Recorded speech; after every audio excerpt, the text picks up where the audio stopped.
Well, this is really exciting. It's such a great honor to be given a chance to introduce to you one of our most famous scientists, Milutin Milankovich, right here in Belgrade, where he lived and worked and where he developed his astronomical theory of ice ages.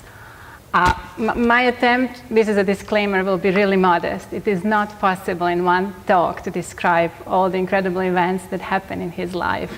But what I would like to encourage you is to approach your Serbian colleagues right here in this audience. There are some really proper experts on Milankovich's life, and try to find out more. And as I heard the rumor, there is an official office that you may be able to visit and actually maybe see some personal items. So I just want to encourage you to meet your Serbian colleagues and to see and explore the path of Milankovich in Belgrade. For myself, I have left Serbia 12 years ago and have spent the last 6 in the United States, as Jelena mentioned, most recently at the Lawrence Livermore National Laboratory in California. So Serbia as a country and us Serbians as a nation have certainly gotten through some difficult times relatively recently, and we are still recovering from this. So that naturally has to be reflected in all aspects of society, including the research funding. So from a perspective of someone who lives abroad, I really continue to be impressed with how much is achieved by the researchers at Serbian universities, given all these limitations. And along those lines, I know for a fact that organizing this conference was not an easy task at all. So I would like first to thank Piero Lionello in front of MedClivar for giving Belgrade a chance to host this conference, and then to thank our Jelena for all her hard work for making this happen and bringing the world to Belgrade. So I would just like to ask you to give them one more round of applause.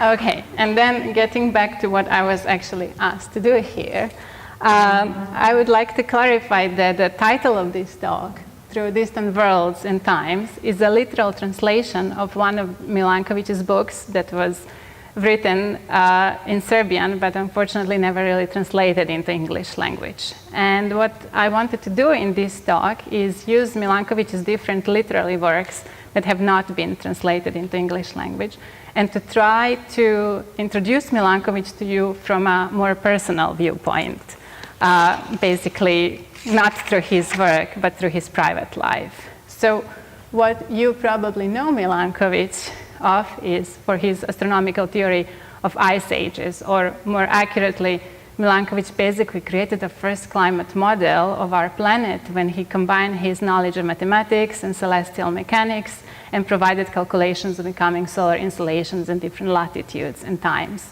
And well, Milankovich was not the first person to postulate the idea that astronomical influences drive the climate. It was he who considered the complete set of astronomical forcing, namely eccentricity, obliquity, and precession, sketched here briefly, and calculated the mathematical solution that then allowed to create one general solution that is valid for other planets too, and that can be applied in the past and in the future. Later on, in communication with Alfred Wegener and Vladimir Köppen, he applied these calculations towards understanding the drivers of ice ages by arguing for a critical role of summer installations at 65 degrees north. And well, today we have many beautiful reconstructions of Earth's climate history available, including this one, which goes 800 million years into the past and shows global mean sea level changes. In Milankovich's time, this was not the case. So it took more than 30 years to confirm his theory. And while some questions, such as 100,000-year cycle, still remain and are being debated, it is certain that Milankovich's work is considered as one of the most important scientific achievements of the 20th century. But I will stop here now with his scientific achievements, and I want to take you behind the scenes of how they were actually made. And we will go through his memoirs called Memories here. Another disclaimer, I translated this by myself. I'm not a professional translator, so forgive if it's not perfect. So in a preface of Memories that were written towards the end of his life between 1948 and 1956, Milankovich writes following: "My years and the historical time that I have spent them in testify that I have seen, learned, experienced, and survived much. I lived in a monarchy, a kingdom, and a republic. I survived, each time within a country involved in a conflict, 2 Balkan and 2 world wars. I was on a military front and in a prisoner of war camp. I rested my bones in a prison cell and struggled under occupation. But despite all this, I enjoyed many comforts and beautiful things that I either sought or accidentally found. Therefore, I have lots of raw material for this literary effort. I just need to choose wisely." So, to explain this historical time that Milankovich refers in this preface, I have to take a step back and explain to you a historical context in which Serbian nation found itself in the 19th century. Basically, 19th century is the time when Serbia is finally established again as a sovereign country after a long period under the Ottoman rule. So if you see the map on the left, which shows map of sovereign states in Europe in 1800, and the one that shows them in 1900, you can notice that Serbia doesn't exist on this map. And Serbia, Bulgaria, and Romania are showing up on this map. So the difference between these two maps suggests that 19th century was quite turbulent on the Balkan Peninsula. And for Serbia, that meant that we fought freedom from the Ottoman Empire in 2 uprisings, in 1804 and 1815. So by 1817, Serbia gained its independence. And in 1878, it became kingdom. This was just 1 year before Milankovich was born in Dal, in Austro-Hungary. Dal is approximately here. So as you can see, Milankovich was not born in Serbia. And there is basically an explanation that the really large proportion of Serbian nation did not live in Serbia after Serbia was reestablished, but they actually lived in Austro-Hungarian Empire. This was the consequence of the previous centuries under the Ottoman rule that resulted in several large exoduses of Serbian people into the Austro-Hungary, where they were welcomed under the condition to help the efforts of keeping the Ottoman Empire from spreading any further. So this is how Milankovich's family came to Austro-Hungary and lived there for several generations before he was born. And during this century, Serbian population in Austro-Hungary managed to preserve their own language, literature, and cultural identity, and for a while even organized an autonomous region called Serbian Vojvodina that was later abolished. But basically, thanks to this combination of factors, as an Austro-Hungarian citizen, and also thanks to relatively wealthy family background, Milankovich enrolled into civil engineering studies in Vienna's Technical University in 1897, where he also gained his doctorate degree in technical sciences in 1904. And then he started working in a very respected Austrian company, Baron Pittelbau, as a construction engineer. And despite a rather successful career as an engineer in Vienna, he actually made a few successful patents. His interests more and more were shifting towards science. So once invited to join the University of Belgrade as an associate professor in applied mathematics, he decided to leave Vienna and a call of civil engineer for a more modest life of a scientist in a home country he never actually lived before. So shortly after that, he became a Serbian citizen, denouncing his previous Austro-Hungarian citizenship as a requirement. And this is an important moment. I want you to remember this, please, for later in the talk. But I just want to also make one note about Belgrade University at those years. Perhaps thanks to being isolated, definitely thanks to the fact that we didn't have internet, Belgrade University in those years achieved to foster a bit of a different research philosophy compared to the prevailing scientific culture of those times. So instead of promoting specializations in attractive fields, research was tailored to address the problems at the intersection of different sciences. So this was in exact consonance with Milankovich's own scientific approach. So his professorship in applied mathematics could not have been more perfect for what he was about to study. His topic comprised into 3 branches that he was teaching, and that was rational mechanics, celestial mechanics, and theoretical physics. Unfortunately, only 3 years into his professorship, just as he was getting warmed up to study the insulation problem and its mathematical solutions, he was interrupted by the start of the First Balkan War, and as the rest of the male population was mobilized.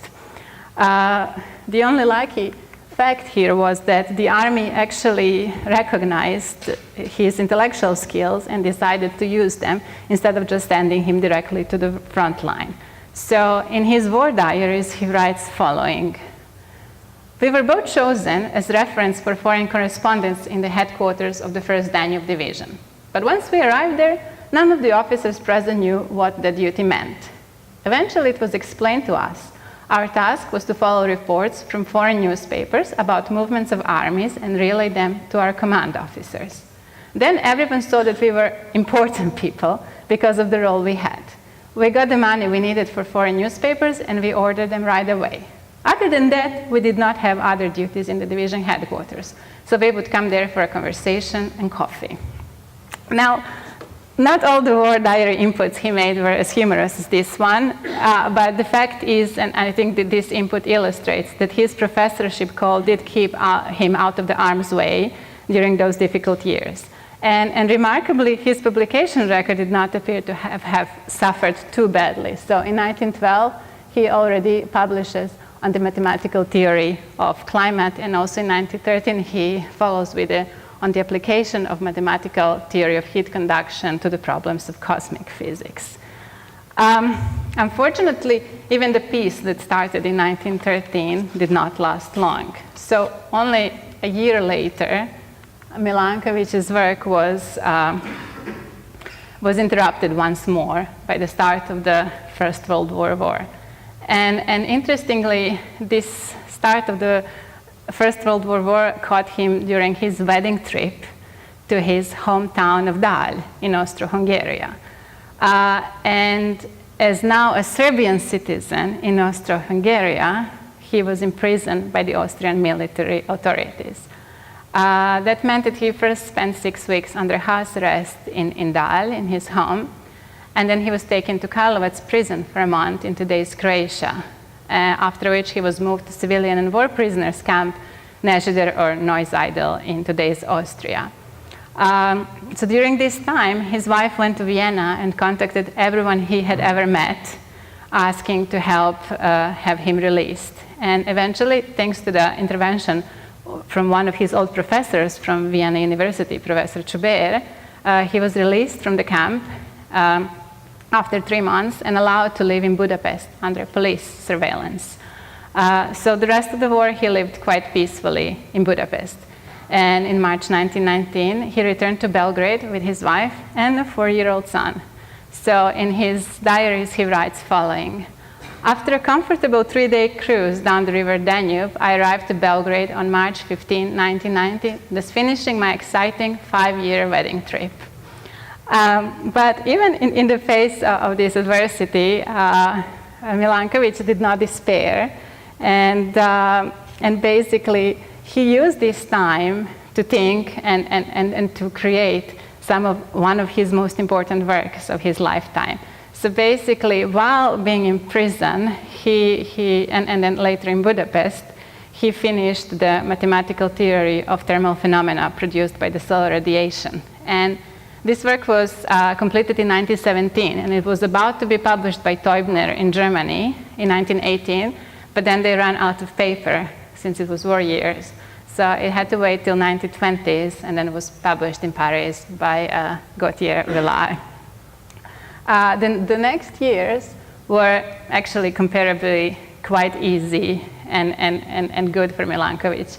Later in 1919, he was appointed a full professor at the Belgrade University, and there he also started a communication with Alfred Wegener and Vladimir Koppen, where he started to apply his calculations to the problem of ice ages. So this is just one insert from the letter to Koppen and Alfred Wegener from September 1922. I really wonder if this letter is in Belgrade. That would also be worth finding out. Another thing that actually Milankovich collaborated with Wegener and Koppen that is perhaps less known is the calculation of rotations of Earth poles. And they published work on this topic too. But Basically, by late 1930s, Milankovich had published quite a lot on the topic of paleoclimate, and the interest in his theory is starting to grow. So he decides to gather all these works into one piece and to have them printed in German. And this is that lifetime collection that we know of today, popularly called Canon of Insulation. However, those historical times Milankovich spoke about did not allow it to have it easy this time either. As you see, this year that this was made was not a good year in Europe. Yeah? So the print was finished on April 2nd, 1941, 4 days before the bombing of Belgrade by German forces as a part of the Second World War. All copies, except the one, seemed destroyed. And Milankovich writes following. My heart dragged me to see what has happened to the buildings of our academy and the printing office. Thus, on Friday morning, after the usual visit of the enemy planes, I went down to the city towards the university. Surprised, I saw the building of academy had been hit by a destructive bomb with the roof and top floor gone. After that, I walked towards the Kosmajska street. I barely made it and found the place where once the print was. It was completely destroyed, and underneath the rubble lay the entire volume of my life's work, except for one copy that I kept at home. I stared emptily at the pile of rubble till the sounds of enemy planes reminded me that I should take care of my own head. In another twist of fate, only a month later, Milankovich is actually visited by 2 German officers, students of his colleague and friend, Professor Wolfgang Siegel. And what Milankovich does at this time, he gives them that remaining copy to take to Siegel for safekeeping. And what Siegel does is he actually manages to have it printed in Germany in the middle of a war, ensuring it is saved. So, true friendship, I would say. Unfortunately, Milankovich did not live to see his life's work accepted. So it was 35 years after the publication of the collection of his works, paleoclimate works, and 20 years after his death that Hayes, Imbrie, and Shackleton showed that state-of-the-art climate records derived from the ocean sediments describe that same temporal cycles as the 3 parameters that Milankovich's theory was centered about. So this finally confirmed that variations in Earth's orbital path around the Sun were the pacemaker of the great ice ages, as Milankovich had envisioned.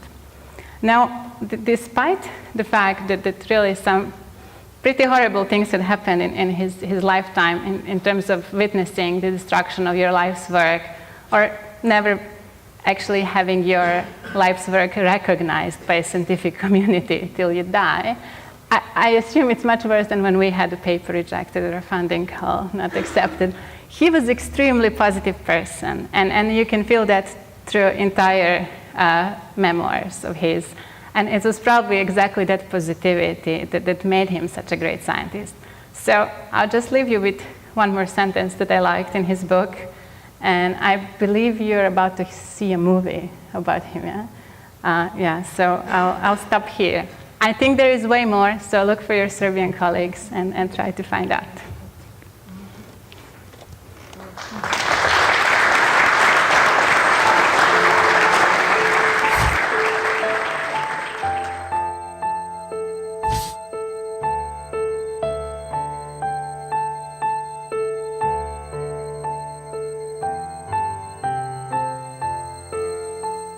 Da imam koliko toliko naučničkih sposobnosti, pokazalo mi je to što sam, baveći se naukom, izbio na površinu i stekao glas u stranome svetu. Proživeo sam 4 decenije kao profesor univerziteta, a 3 decenije kao član Srpske akademije nauka. Živeo sam u carevini, kraljevini i u republici, kao obveznik u braku, u vojsci i u državnoj službi. Preživeo sam 2 balkanska i 2 svetska rata. Odmarao se po hapsanama, tavorio u internaciji, stenjao pod neprijateljskom okupacijom. Ceo moj život prošao je kraj velike reke. U mladosti jutrom sam gledao Dunav kako otkida komade očeve zemlje. Studentske dane u Beču proveo sam kraj njega. Sa kapetan Mišinog zdanja često sam gledao na Dunav u proleće i u jesen. U izgnanstvu, u Pešti, njime sam se tešio. Evo me pod starost, opet kraj Dunava.